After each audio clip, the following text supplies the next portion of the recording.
आदित्य की शादी जानवी से होती है। शादी के बाद आदित्य की सास उसकी इकलौती और खूबसूरत साली अनाया की शादी की जिम्मेदारी उसे सौंप देती है। अब आदित्य अपनी खूबसूरत साली की शादी के लिए लड़का ढूंढने लगता है। आगे क्या होता है जानने के लिए देखते हैं खूबसूरत साली की शादी। आदित्य जयमाला के लिए जानवी का इंतजार कर रहा था। ओफो, ये जानवी को भी जयमाला के लिए आने में कितना वक्त लग रहा है, पता नहीं कब आएगी। तभी जानवी स्टेज पर आती हुई दिखाई देती है। आखिरकार जानवी आ रही है, लेकिन इसके साथ ये बला की खूबसूरत लड़की कौन है जो इसके बगल में चल रही है? कहीं ये जानवी की छोटी बहन अनाया तो नहीं? अरे यार, ये तो बहुत ही खूबसूरत है। मैंने इसे पहले क्यों नहीं देखा? अगर इसे पहले देख लिया होता तो इसी से शादी करता, लेकिन अब तो कुछ नहीं हो सकता। चलो, ये मेरी साली तो है, बस इतने से ही संतोष कर लूंगा। वैसे भी साली आधी घर वाली होती है। आदित्य अपने मन में ये सब सोच ही रहा था और जानवी उसके पास आ जाती है। क्या सोच रहे हैं जीजा जी? दीदी के गले में वरमाला नहीं डालेंगे क्या? सोच रहा हूं कि ये वरमाला आपके गले में डाल दूं। ना ना जीजा जी, ऐसा सोचना भी मत। अब जल्दी से दीदी के गले में वरमाला डालिए। ठीक है, आप कह रही है तो मैं आपकी दीदी को वरमाला पहना देता हूं। उसके बाद आदित्य और जानवी एक दूसरे को वरमाला पहनाते हैं। कुछ देर के बाद शादी की रस्में भी शुरू हो जाती हैं और शादी संपन्न हो जाती है। जानवी की विदाई हो जाती है और वो अपने ससुराल चली जाती है। शादी के कुछ दिनों के बाद, आदित्य बेटा, जानवी की माँ ने तुम दोनों को पग फेरों के लिए बुलाए है। तू कल जानवी को लेकर उसके मायके चले जाना। ठीक है माँ, इसी बहाने मेरी खूबसूरत साली अनाया से भी मुलाकात हो जाएगी। क्या कहा तूने? कुछ नहीं माँ, मैं कल जानवी को लेकर उसके मायके चला जाऊंगा। दूसरे दिन आदित्य जानवी को लेकर उसके मायके जाता है, जहां अनाया उन दोनों का स्वागत करती है। वेलकम जीजू, हमारे घर में आपका स्वागत है। क्या लाऊं आपके लिए? ठंड गरम? आप तो अगर ठंडा भी लाएंगी तो आपके हाथों में आकर वो गर्म हो जाएगा। क्या कहा आपने? कुछ नहीं, कुछ भी ले आइए। तुम कहना क्या चाहते हो? मैं शादी के दिन से देख रही हूँ तुम अनाया से उल्टी सीधी बातें कर रहे हो। अरे मेरी जान, एक ही तो साली है मेरी, क्या मैं उससे मजाक भी नहीं कर सकता? तभी जानवी की माँ शीतल वहां आती है। सही कहा आपने दामाद जी, एक ही साली है आपकी और अब इसकी शादी की जिम्मेदारी आपकी है। जी हाँ, आपने सही सुना। आप तो जानते हैं कि जानवी और अनाया का कोई भाई नहीं है। आपके ससुर जी से अब अकेले कुछ नहीं होता, इसलिए अनाया की शादी की जिम्मेदारी आपको ही उठानी पड़ेगी। इसके लिए कोई अच्छा सा लड़का देखिए, मैं इसके भी हाथ पीले कर दूं। आदित्य मन ही मन सोचता है कि अनाया की शादी काश मुझसे ही हो जाती। काश अनाया की शादी मुझसे ही हो जाती, लेकिन ऐसा हो नहीं सकता। आप क्या सोचने लगे दामाद जी? कुछ नहीं, मैं अनाया के लिए कोई अच्छा सा लड़का देखकर आपको बताता हूँ। तभी अनाया शरबत लेकर आती है। लीजिए जीजू, शरबत पीजिए और अपने कमरे में जाकर आराम कीजिए। थोड़ी देर में आप दोनों को खाने के लिए बुलाती हूँ। इतनी खूबसूरत लड़की खाना भी बनाती है? हाँ, माँ ने मुझे ये सब कुछ सिखाया है। फिर तो आपके लिए लड़का मिलना और भी आसान हो जाएगा। आदित्य की इस बात पर अनाया शर्मा कर वहां से चली जाती है। पगफेरों की रस्म के बाद दूसरे दिन आदित्य और जानवी वहां से चले जाते हैं। कुछ दिन बाद शीतल आदित्य को फोन करती है। दामाद जी, आपने अनाया के लिए कोई लड़का देखा? आप चिंता मत कीजिए माँ जी, मैं आपको 2-3 दिन में बताता हूँ। ठीक है दामाद जी। आदित्य अनाया के रिश्ते के लिए सोचने लगता है। इतनी खूबसूरत साली को कौन अपने से दूर भेजना चाहेगा?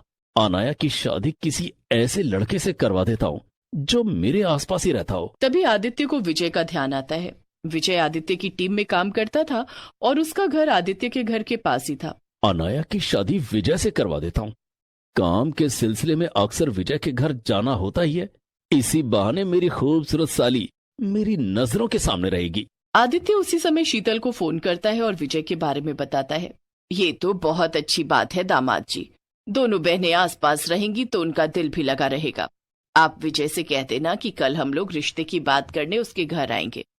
विजय और उसके माता पिता की रजामंदी भी तो लेनी जरूरी है। माँ जी, आप तो बस ये रिश्ता पक्का समझिए, विजय के माता पिता मेरी बात को कभी नहीं टालेंगे। ठीक है दामाद जी, आपने तो मेरी सारी टेंशन ही दूर कर दी। दूसरे दिन शीतल अपने पति सुभाष के साथ विजय के घर आती है। विजय के माता पिता आदित्य से बहुत प्रभावित थे, इसलिए आदित्य की साली का रिश्ता वे खुशी खुशी स्वीकार कर लेते हैं और उसी दिन अनाया और विजय की सगाई भी हो जाती है। इस बात से सबसे ज्यादा खुशी आदित्य को होती है। ये तो बहुत अच्छी बात है ना कि अब अनाया भी हमारे पड़ोस में रहने आ रही है। क्या बात है, अनाया की शादी से आपको कुछ ज्यादा ही खुशी हो रही है।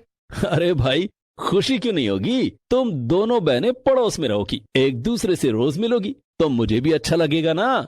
अनाया का साथ पाकर तुम्हें खुशी मिलेगी और तुम्हारी खुशी में ही मेरी खुशी है। अच्छा, तो ये बात है। मैं तो कुछ और ही सोच रही थी। तुम जरूर कुछ गलत सोच रही होगी। नहीं, ऐसी बात नहीं है। आप मेरे बारे में इतना सोचते हैं तो मैं आपके लिए गलत क्यों सोचूंगी भला। अच्छा, अब हमें अनाया की शादी की तैयारी करनी है। हाँ, माँ ने मुझे सब बता दिया है। मैं शॉपिंग का काम संभालूंगी, आप कार्ड छपवाने, मैरिज हॉल बुक करने और बैंड बाजे का काम संभाल लीजिए। ठीक है। अब आदित्य और जानवी अनाया की शादी की तैयारियों में जुट जाते हैं। दोनों अपनी अपनी जिम्मेदारियां निभाते हैं और 1 महीने बाद अनाया की शादी विजय के साथ हो जाती है। शादी के बाद आदित्य रोज सुबह शाम किसी न किसी बहाने से विजय से मिलने उसके घर चला जाता। अरे सर, आप अभी तो सुबह के 8:30 बजे हैं। मैं ऑफिस के लिए निकल ही रहा था।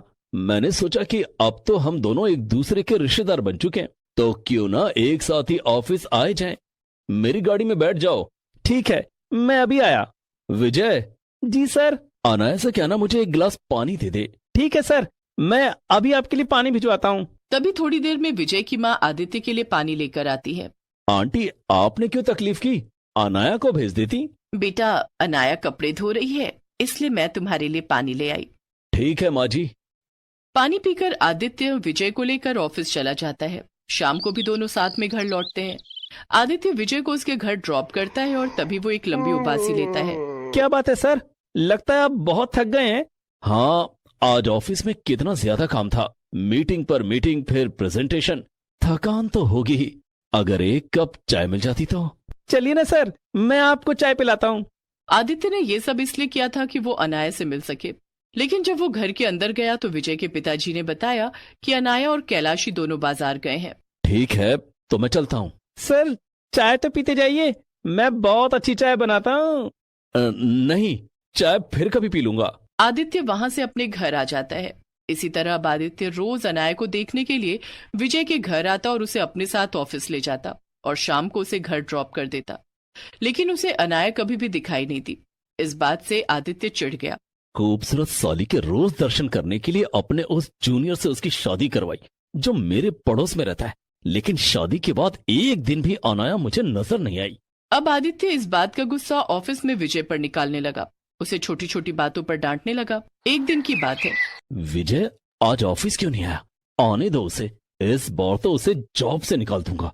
तभी आदित्य के पास एक मेल आता है। अरे, ये तो विजय की मेल है। क्या विजय ने रिजाइन कर दिया? Oh no. तभी आदित्य के पास विजय की कॉल आती है। हेलो सर, मैं जॉब छोड़ रहा हूँ। मुझे नई जॉब मिल गई है, वो भी बेंगलोर में। लेकिन तुम्हें बेंगलोर जाने की क्या जरूरत है? फिर यहाँ अनाया और तुम्हारे माता पिता कैसे रहेंगे? सर, वे सभी मेरे साथ बेंगलोर जाएंगे। कंपनी की ओर से मुझे वहाँ रहने के लिए फ्लैट दिया जा रहा है। इतना कहकर विजय फोन रख देता है। मेरी खूबसूरत साली मुझसे दूर जा रही है। मैं ऐसा नहीं होने दूंगा।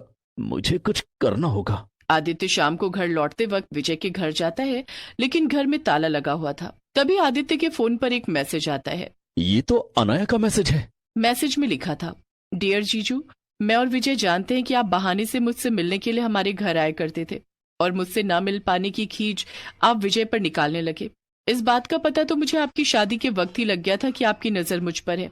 सोचिए, ये बात दीदी को पता लग जाती तो उनको कैसा लगता। कई जिंदगियां बर्बाद हो जाती। इसलिए हम लोग ये शहर छोड़कर जा रहे हैं। मैसेज पढ़कर आदित्य बहुत शर्मिंदा होता है और लौटकर अपने घर आ जाता है।